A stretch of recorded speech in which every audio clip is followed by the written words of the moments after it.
strange. So what advice can you give to people who are looking to have a strong and meaningful and lasting relationship with someone? Well, the first thing is to decide if that is really what you want. Is that fair, do you think, to say, I want to be single forever? Do you think that's realistic or fair assessment of oneself? I think that's, for most people, a pathway to insanity. Yeah. I mean, being single forever is not really what humans should be doing. Although, some highly ultra successful men can get away with it by, just sleeping around and spreading their wild oats forever. But usually it doesn't happen that way. Usually, men have like a phase in their life where they're, promiscuous, and then they end up, what's it called? They end up settling on an agreement with a girl, right, where they're monogamous, or semi-monogamous, maybe monogamous on paper, right? But again, that's after having explored the promiscuous side of things. The only problem in the West in 2022 society is the following. Divorce is absolutely horrendous for men in 2022. So many women are entitled and masculine and annoying, disagreeable. And what's more is that you can't cohabitate because of common law marriage, and you also have alimony, child support, and divorce being initiated by women 80% of the time to contend with. So it's lots of problems, and that's why the marriage rate in 2022 is about 6 out of 1,000. Men are just waking up to the fact that there's no benefit to them getting married, and so they don't do it. The psychoanalysts used to think that, and we all think this way in some ways, that you're sane because you're well put together. Your psyche is well structured, right? It's internal, somehow inside your head. And there's some truth in that, but here's a more accurate viewpoint, I think. You outsource most of your sanity because it's too complicated. And so what you do is your parents raise you to be vaguely acceptable to other people. And then you're surrounded by other people your whole life.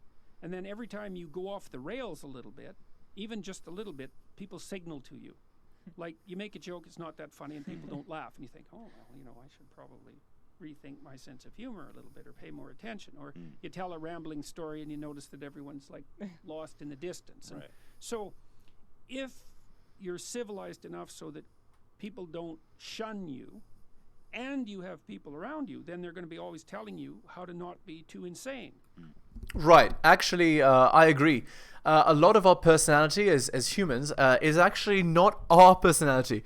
It's more the gestalt fusion of the personality of the people that we spend the most time with.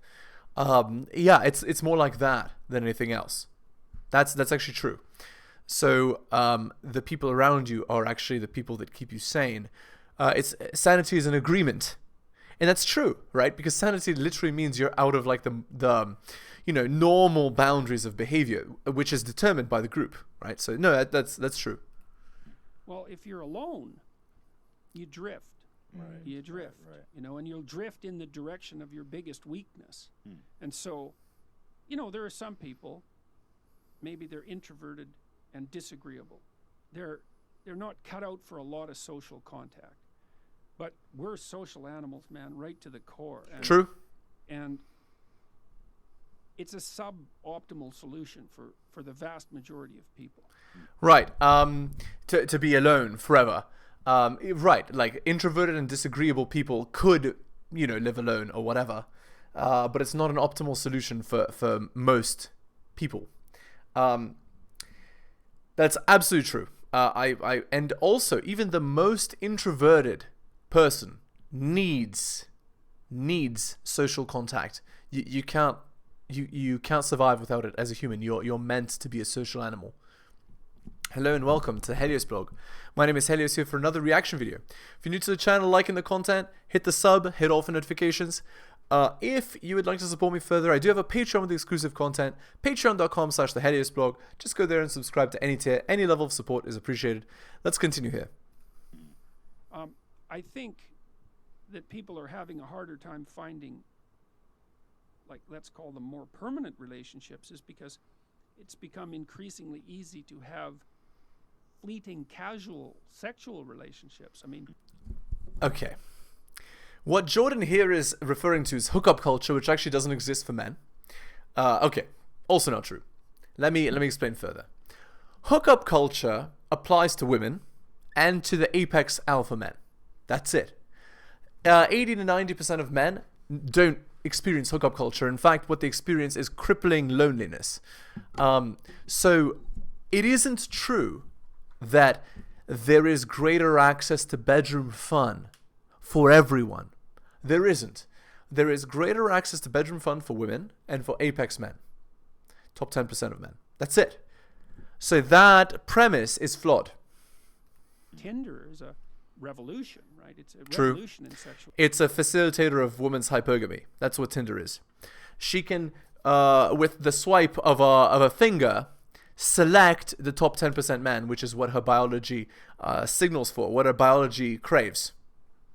Behavior, and it's certainly not obvious that it's Is it a social thing? Is it just technology? Is this what people want to be doing?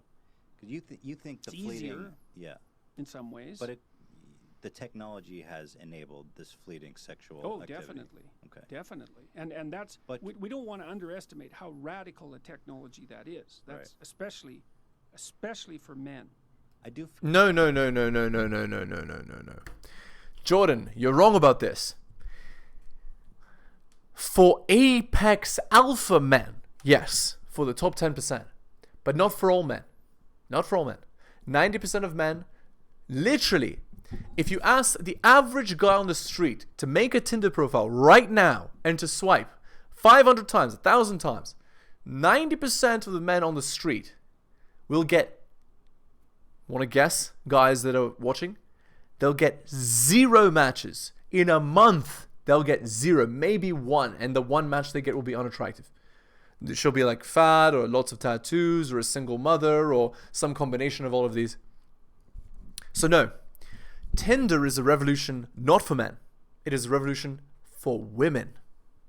It allows women to engage in what women want, which is to attempt to lock down. Okay, so here's women's bedroom fun strategy.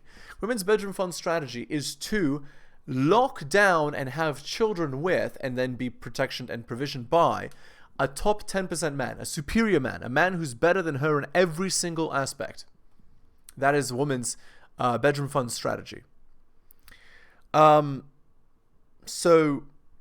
what I'm getting at is men's strategy of polygamy is only facilitated by Tinder if they're already extremely competitive as a man. Not for all men. I feel that deep down that all these people, men and women alike, are always longing for something more meaningful. Well, I think that that's generally the case. I mean, you know, part of the reason for a relationship is sexual contact, obviously. Of course. That's you don't necessarily need a relationship for that, but that's not the reason to be with someone. The reason to be with someone, when there's a lot of them. So one is, well, kids who have 2 parents do far better. Period.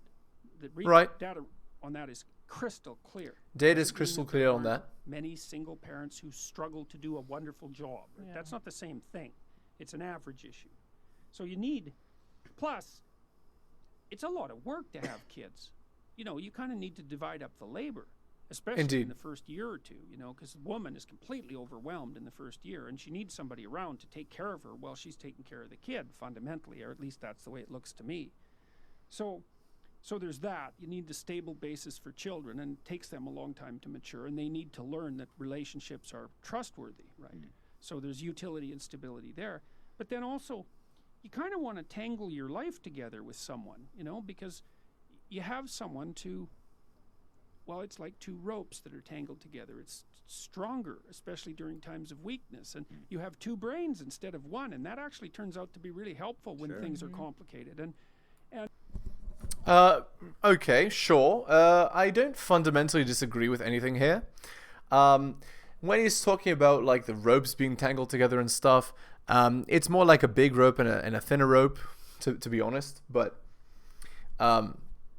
because relationships are not equal partnerships, right? Like there needs to be a leader and a follower, right? And the man needs to be the leader. But I don't fundamentally disagree with anything that Jordan's saying here about partner selection, etc. And it builds a solidity into your life and a reality into your life to have someone who's along with you on this very long voyage. And so I think that deepens your life in a way that isn't really possible with fragmentary relationships as a single person. Sure. The only problem is, again, that this is all like woo-woo magic, right? Like, women are incentivized in 2022 to get divorced. They're incentivized through cash and prizes to leave you and to take the children away and turn the children against you. And that is a problem I fundamentally have with the West. It's something that needs to change. The divorce laws need to be seriously reformed. Women should not be incentivized to break relationships because, again, what Jordan said, the data is crystal clear that stable families are better for children. Stable two-parent families where both of the parents are the biological parents of the child are better for children. Because step-parents, they don't feel kin altruism, right? The children that don't belong to them, they don't feel the need to protect them, to raise them, to help them out to the extent that you might feel that you would feel that towards your own child. Okay, let's go on to the article by Rollo Tomasi here. Shacking up. Iron Rule of Tomasi number 4. So again, Rollo Tomasi, Godfather Red Pill. Required reading for all men. Just look him up. He's the author of The Rational Male. Several books. So, Iron Rule of Tomasi number 4.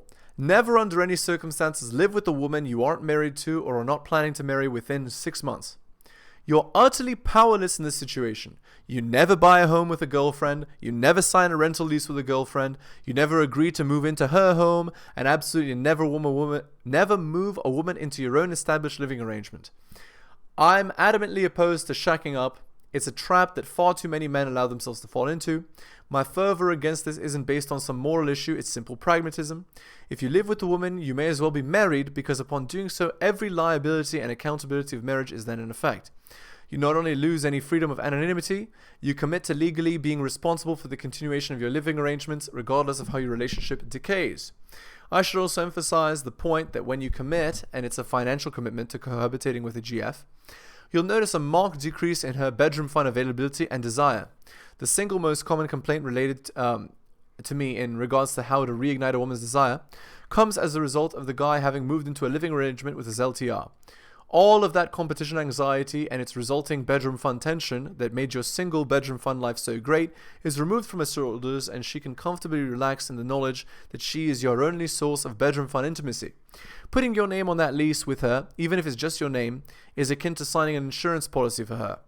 I, the undersigned, promise not to have bedroom fun with any woman but this girl for a 1-year term. She thinks, if he wasn't serious about me, he wouldn't have signed the lease. Now all of that impetus and energy that made having marathon bedroom fun with you an outright necessity is relaxed. She controls the frame, and she's got it in writing that it's for at least a year. Just don't do it. Relationships last best when you spin more plates, or at the very least keep each other at arm's distance. There was a time when the hip counterculture thing to do was to flip the establishment and the bird and cohabitate with a girlfriend. Sans the marriage contract. In the swinging post-bedroom fun revolution 70s, womanism was more than happy to encourage the idea until it ran into the problem of making men financially accountable for all the free milk the cows were giving away. However, that notwithstanding, there's still a kind of lingering after effect, a feeling about living together that seems like it's a good idea to guys this day. It's not. Of all the reasonable excuses I've heard for men wanting to cohabit with their girlfriends, the most common is they did so for financial reasons. He or she needed a roommate, and why not one they enjoy having bedroom fun with? That's the cover story, but underneath there's a semi-conscious understanding that it would be far more convenient to have a continuous flow of bedroom fun as part of the utilities, uninterrupted by the formalities of having to go on dates or drive somewhere to get it.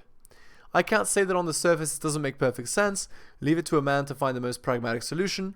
However, as with most things women, what seems like the most deductive solution is often a cleverly disguised trap. And so it is with living together. Alright. Back to Jordan here. And then there's more to it than that. It's like, I think of wrestling. There's this scene in the Old Testament where Jacob wrestles with an angel. He's wrestling with God, actually, which is quite an interesting. That's what Israel means, right? Wrestling with God. Yeah, that just blew me away when I learned it. It's so Is that true? The true people of Hebrew? Israel are those who wrestle with God. Wrestle Yeah, with it's God. not believe exactly.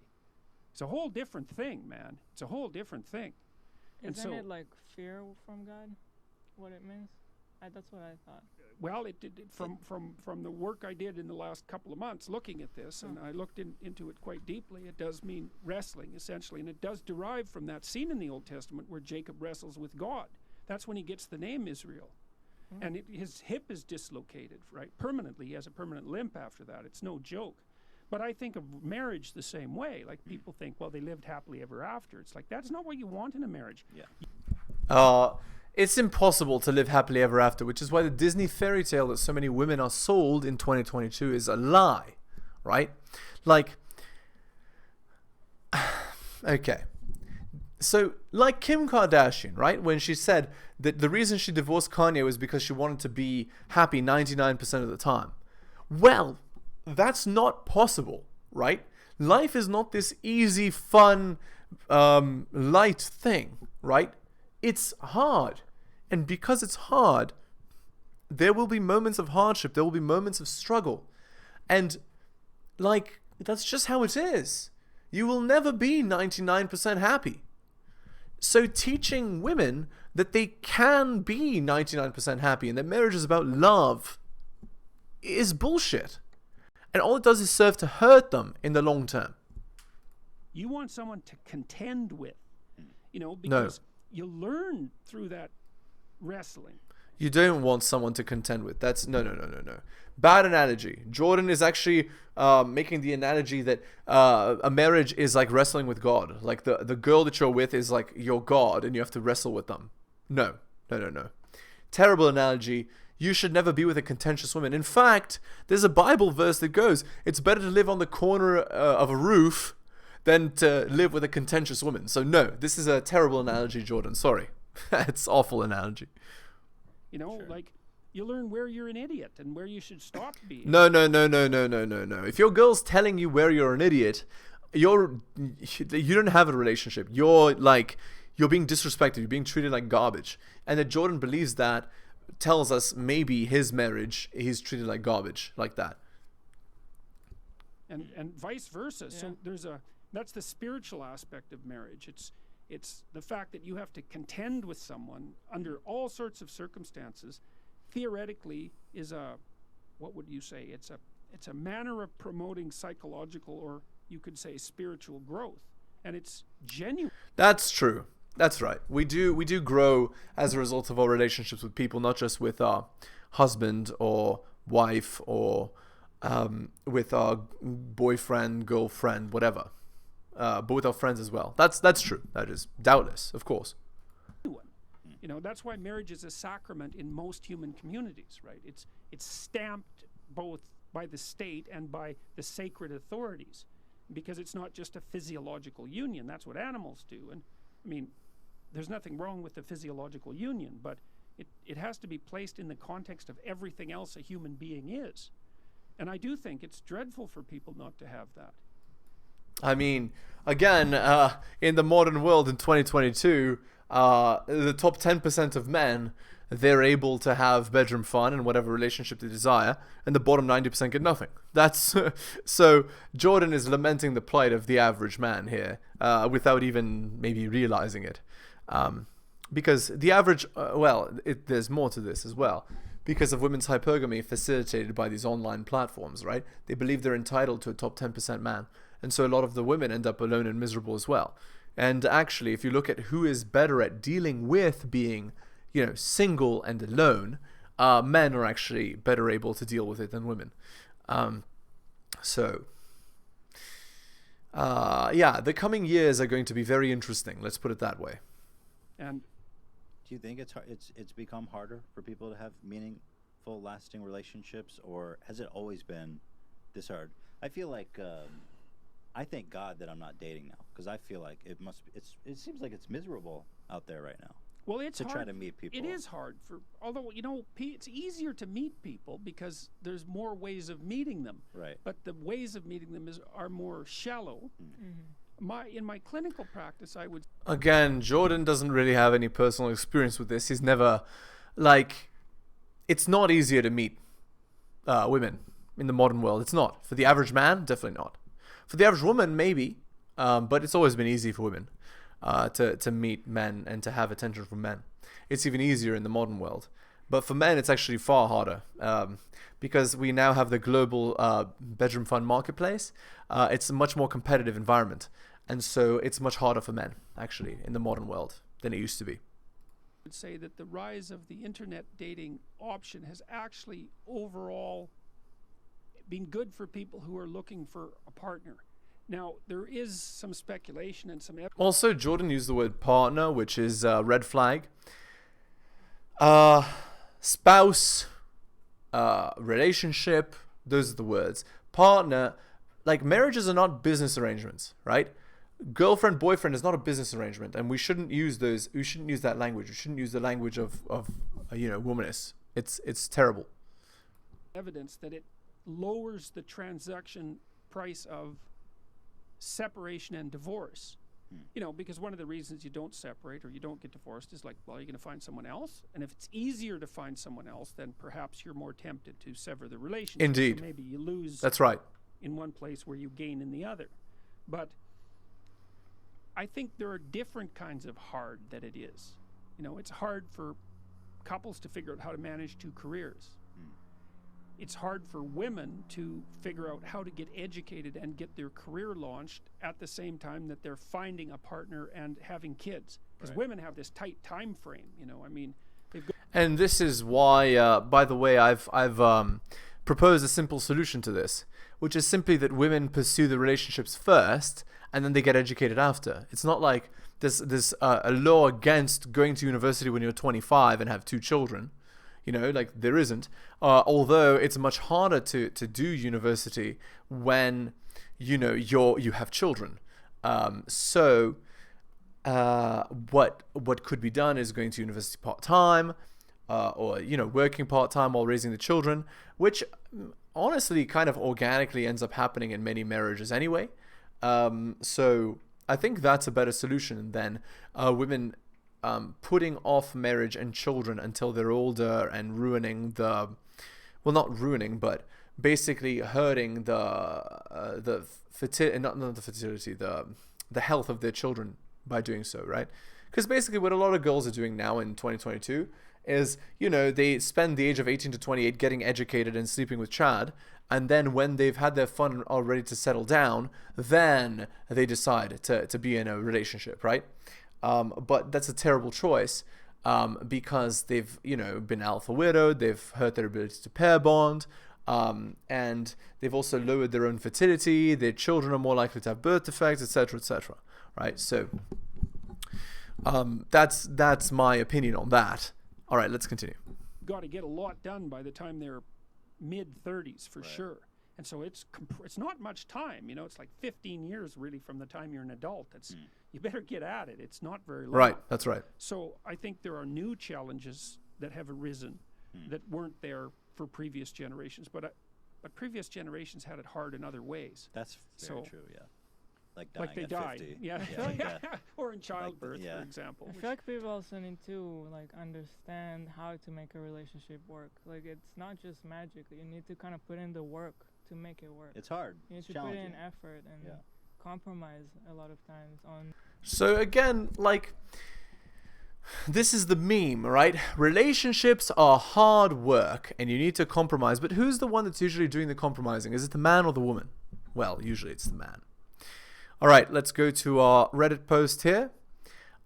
This is from Relationship Advice. Again, it was posted, 6 hours ago. I, male 21, am getting kicked out of an apartment by my GF, female 21, that I signed a lease on and I don't know what to do. A month ago, my GF broke up with me because she felt that I hadn't been romantic enough throughout the relationship and that she felt I hadn't been pulling my weight. As a result of that, she told me to put in my 2 weeks for a job I'd started working and to pack my things and leave. So again, guys, who's owning the frame of the relationship? It's just like Rollo said, right? Don't cohabitate. Well, there you go. For some context, we, alongside our friends, who are another couple, moved into this apartment because on-campus housing was too expensive and would probably not be available to us since we're upperclassmen. All 4 of us signed the lease. I, however, am taking a gap year and have been spending my time mostly just working to pay rent and save money for special occasions and groceries. I hadn't put in my 2 weeks on the day because I assumed that if I truly bettered myself as a person by both just seeking help for myself as well as trying to pull my weight, that I'd be given a chance to stay, especially since I signed the lease. Again, you see, the guy is trying to audition to be in his girl's good graces. You see what I'm saying, guys? That is not the kind of dynamic you want with your girl. That's a terrible dynamic. That's very, very bad and destructive for you as a man. That's not the way to go. So if that is your dynamic with your current girl, guys, your relationship is probably already dead.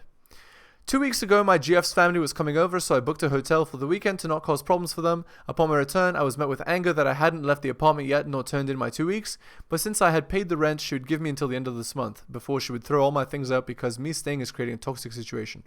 Since then, I went to see a therapist and learned that I have long-standing depression and that a lot of the problems in the relationship were a result of my deteriorating mental and emotional state. I've then made a vow to myself to not let it destroy my life any longer and take steps to becoming the person I was before I got depressed or just being a better person in general. I'd say I'm doing much better since that therapy session, but there's still this looming situation which I have to get kicked out of the apartment. I have nowhere else to go. I voiced my desire to stay to my other roommates, and I'd do anything to make that possible, but I was told that I would not be given that opportunity.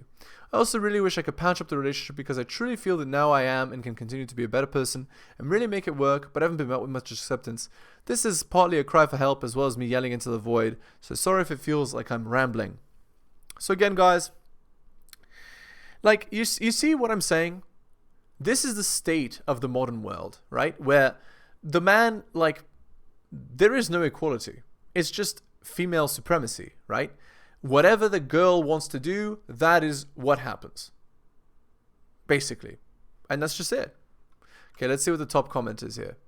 2.2k upvotes. You're on the lease. She can't throw you out. There is no voting. Tell them to take you to court. If you go, get your name off the lease and have them refund your portion of the security deposit. Now, if the relationship is over and she says it is, it is. It takes 2 to be in a relationship and she's giving you a hard no. The smart thing to do is find another place, but don't leave till you have somewhere to go. There you go.